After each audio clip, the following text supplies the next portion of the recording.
we're friends with another guy called DJ High Tech, and we've been doing different things, on our own, and then kind of linked and started the Antwoord.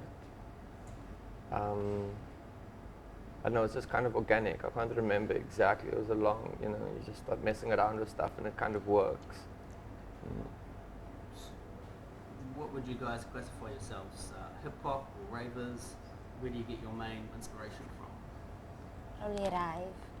Yeah, Yolandi likes rave, and I've got like a rap background, so it is kind of a combination of rave and rap. We like the high energy of like rave music and like the hardcore, like kind of bang of like rap music. So it's a kind of pretty much a 50-50 combination of the both. Cool. How much of the success that you've had in the past year or two do you put down to the internet? Well, it's everything, like TV and radio and magazines and that sort of thing, and CDs are pretty much becoming like quite old school, like VHS or something. So we, the interwebs are right there for everyone to use. But we didn't really like plan that. That was just a kind of a lucky thing, really. We just made our music. We have a live show, and we made some music videos and took some photographs. Simple Simon, and then we worked a long time to put it all together, and then a friend put together the Antwoord.com for us, and then we just in January last year we just put it all together into that's all into that cyberspace, into that place. And we didn't even want to put our stuff on YouTube, but just our site kept crashing, and because we were streaming it off our own. I didn't know what a server and all that sort of stuff was, but I just found out about it, and so we just we started streaming all our videos through YouTube, so we wouldn't because we started owing people money for the amount of traffic that was coming off. In South Africa, you don't get unlimited bandwidth, so we had to pay this guy like all our money we had because of the downloads we were getting, and then put it on an American infinite server or something, and then everything just went fucking mental. Nice. How did you guys come to work, speaking of America, how did you come to work with Diplo on your latest track, Evil Boy? How did we, Diplo started posting like things of like about Yolandi on his blog or something, and then he just sent us this beat and we wrote it right. Oh yeah, and then he sent us a beat, and then we didn't know who he was, and then the beat was real like nice, and then we kind of just and then we met him, and where did we meet him? It was the first time to play overseas at Coachella. There's like fancy festival there that you drive around on golf carts to go perform, and then we met Diplo there, and then yeah, we got on good, and then we made the song. Yeah. Cool. Can you explain exactly what you mean by Zef music?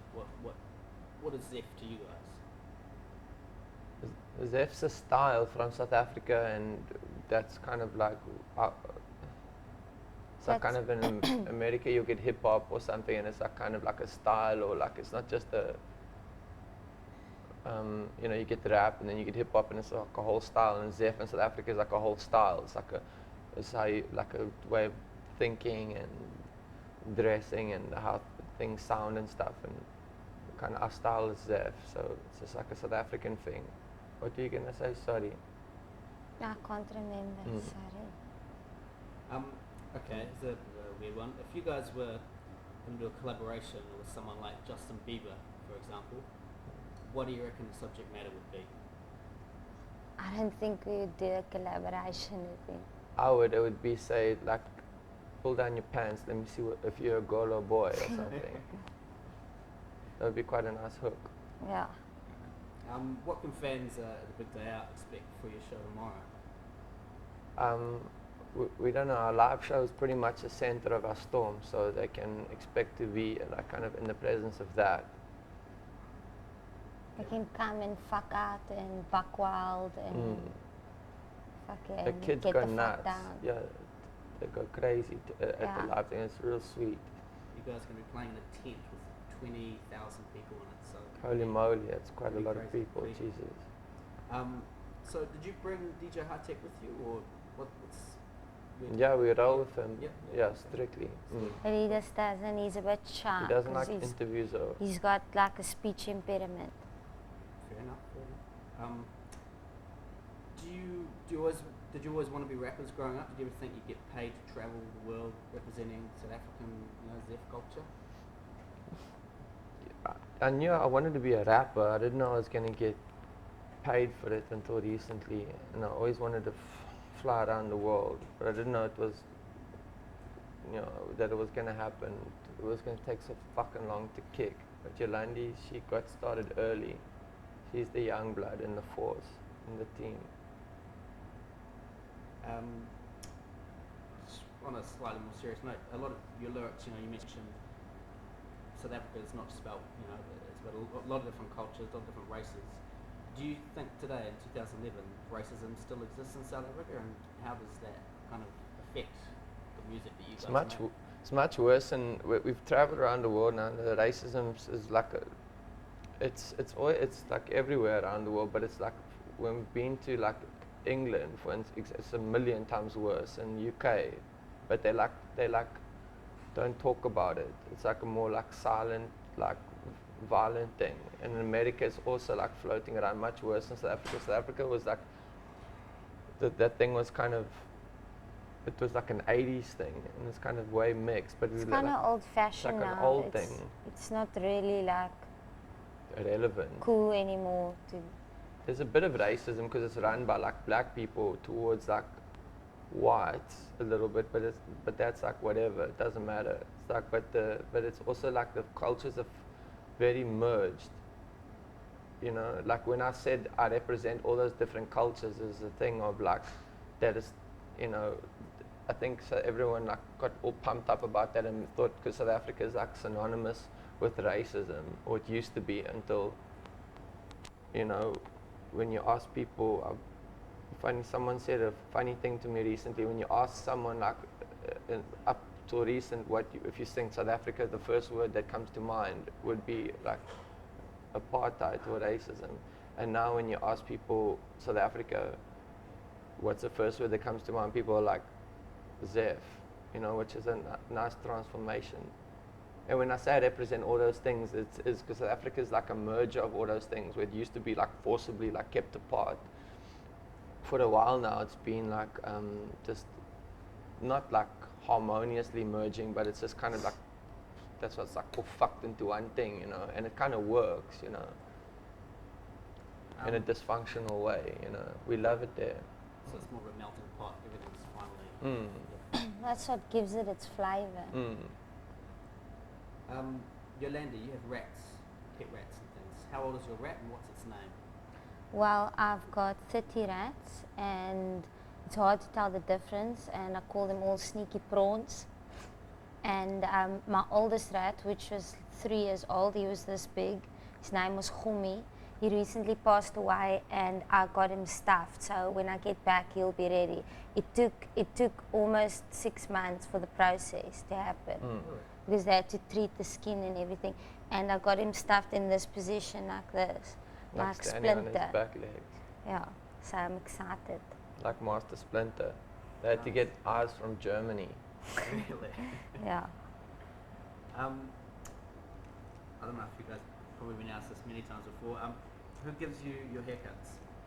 My friend Andrew, and I cut her hair. Nice. Her mom used to cut it, but then I thought of the side thing. My mom used to cut it like this, but then She wanted to copy I my wanted style. to take the sides off, and then she said, no, it's going to look too weird. So Ninja did it for me. I didn't care, I just cut it off. Now my mom also cut her hair like this. You've only just arrived in New Zealand, but what are your impressions so far? What had you heard about Kiwis before you came here? What? I know What's about New Kiwi. Zealand, sorry, Kiwi. We have Kiwi shoe polish in South Africa. I don't know if it's from New Zealand. Yeah. Kiwis is Australia, is it? Is it like the fruit? No, the kiwi fruit. No, it's a little Kiwi's a animal little with a bird. long beak like a hardy dog. I don't know that much about it. I just know that like like Bilbo Baggins is from New Zealand, and I can't tell the difference between a New Zealand accent and an Australian accent, but it's probably different. But my ear's not like that. Everyone says when we go overseas, are we from Australia? Which I'm like, yeah, so I think it takes a while to like notice like little things like that. What is the difference? There is a difference. They talk more with like more of an E, like they, you know, and they're a bit whinier, you know. It's a bit little bit more tangy. Yeah, it is. It sounds like a little bit more. So yours is more refined. Like more fancy.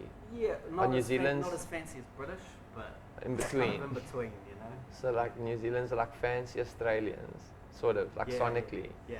I don't think so. Okay, last question. Who do you reckon is going to win the Rugby World Cup this year, New Zealand or South Africa? I don't know. The All Blacks used to be like almighty, but yeah, we always used to be scared of them until we beat them. But I don't know. I don't really like. I don't even know when the World Cup is. Ashalandi, she's like really into rugby. Yeah, I guess I'd have to bet for New Zealand. Nice. Cool. All right. Well, thanks, guys. Okay, Sweet. cool. An awesome time when you're here. Thanks for having us. Once, thank you. Cheers. Cool.